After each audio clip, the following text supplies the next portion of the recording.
पाकिस्तान को तबाह करने के पीछे भारत की दो शेरनियां हैं। एक का नाम है लेफ्टिनेंट कर्नल सोफिया कुरैशी और दूसरी है विंग कमांडर व्योमिका सिंह, जिन्होंने पाकिस्तान में आधी रात भूचाल ला दिया, या यूं कहें कि पाकिस्तान में रोशनी हो रही थी आधी रात।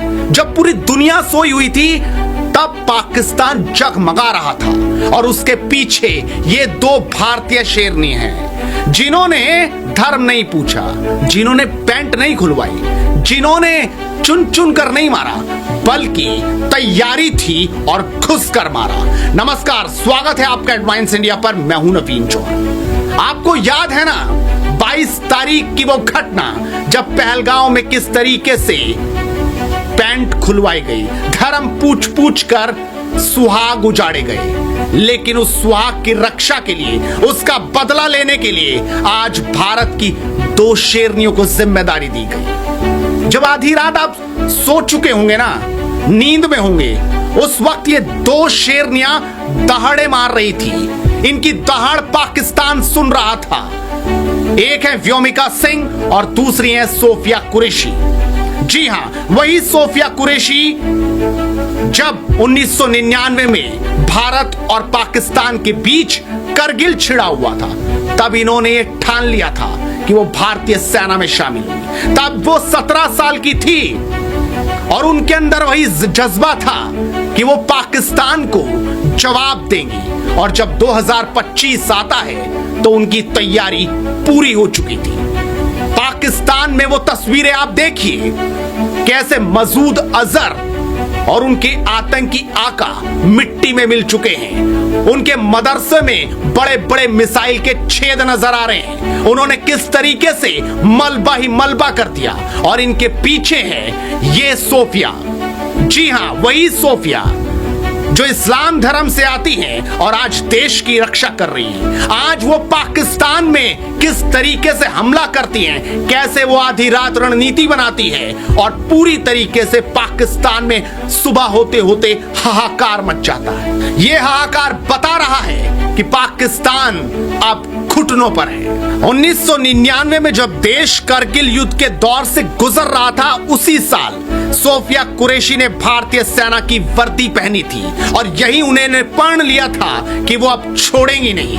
उसकी आज बानगी पूरी दुनिया देख रही है। लेकिन आपको पता होना चाहिए कि जब 2016 आया था, तब वो लीड कर रही थी उस सेना के ऑपरेशन को जिसने पूरी दुनिया में ताकत दिखाई। उन्होंने अमेरिका में हुए बहुराष्ट्रीय सैन्य अभ्यास में भारत की सैन्य टुकड़ी का नेतृत्व किया था। जी हां, आप समझिए, अमेरिका में भारतीय सेना की टुकड़ी का नेतृत्व भी सोफिया ने ही किया था।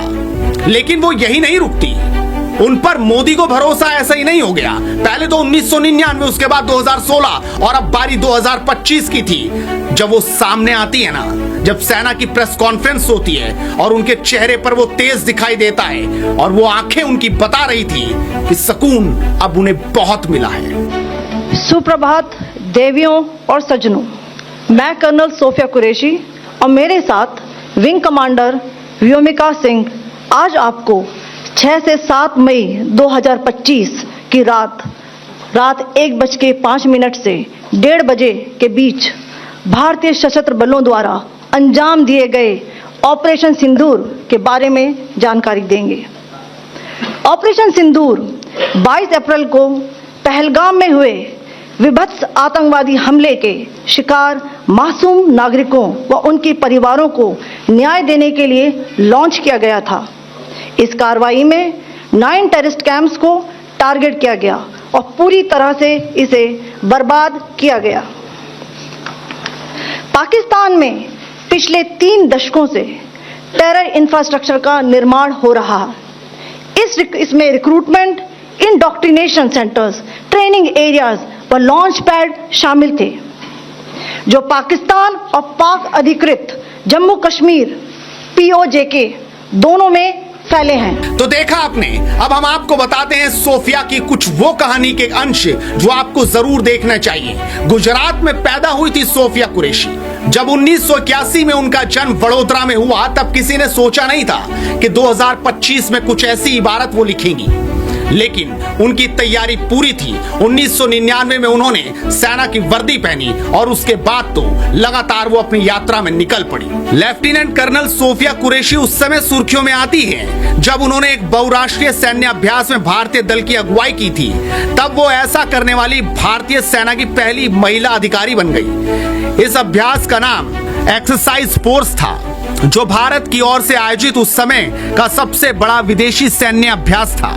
लेफ्टिनेंट कर्नल सोफिया कुरैशी इस अभ्यास में भाग लेने वाले 18 दलों में एकमात्र महिला अधिकारी थी। भारतीय दल में कुल 40 सदस्य थे।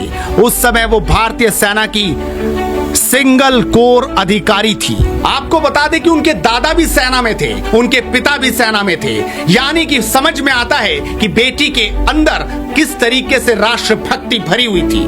और उसी राष्ट्रभक्ति का एक कारण था कि 2025 में जब 7 मई की तारीख आई तो उन्होंने 7 मिनट में पाकिस्तान के 9 ठिकानों पर ऐसी बमबारी की कि एक तरफ तो मसूद अजहर का पूरा परिवार तबाह हो गया। 14 लोग जमीन में घुस गए। 7 मिनट में ऐसा उन्होंने हमला कराया, इस तरीके से रणनीति बनाई कि पाकिस्तान के आका, पाकिस्तान के आतंकवादी और पाकिस्तान की सरकार कपकपी भरी निगाहों से अब देख रही है। वो दुनिया के देशों से बात करने में उतावली है। हो सकता है कि उनके प्रधानमंत्री फोन भी कर रहे होंगे, लेकिन पूरी दुनिया में कोई फोन उठाने वाला नहीं बचा। कोई उनको अब बातचीत का रास्ता नहीं निकाल रहा है, कोई बात नहीं कर रहा है। ये हालात इस वक्त पाकिस्तान के हो रहे हैं। और सबसे बड़ी बात, इस तस्वीर को देखकर तो वाकई सुकून बहुत मिलता है। वो बताता है कि इन 2 शेरनियों ने इस तरीके से तबाही का मंजर पाकिस्तान में पैदा किया जो उनके जहन से शायद कई सालों तक ना निकल पाए। Selection of these targets for Operation Sindoor was based on credible intelligence inputs and role of these facilities in perpetrating the terror activities. The locations were so selected to avoid damage to civilian infrastructures and loss of any civilian lives. This was done with due diligence, and the camps selected for targeting and their engagement will now be shown to you one by one. POJK के target आपको बताना चाहूंगी। सबसे पहले सवाई नाला camp Muzaffarabad, जो कि POJK के लाइन ऑफ कंट्रोल से 30 किलोमीटर दूर है। यह एक लश्कर तोयबा का ट्रेनिंग सेंटर था। 20 अक्टूबर 2024 सोनमर्ग, 24 अक्टूबर 24 गुलमर्ग, 22 अप्रैल 2025 पहलगाम, इन हमलों के आतंकियों ने यहीं से प्रशिक्षण लिया था। सैयदना बिलाल कैंप मुजफ्फराबाद, यह एक जैश ए मोहम्मद का स्टेजिंग एरिया है।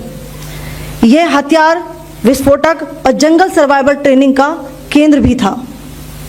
गुलपुर कैंप कोटली, यह LOC से 30 किलोमीटर दूर था।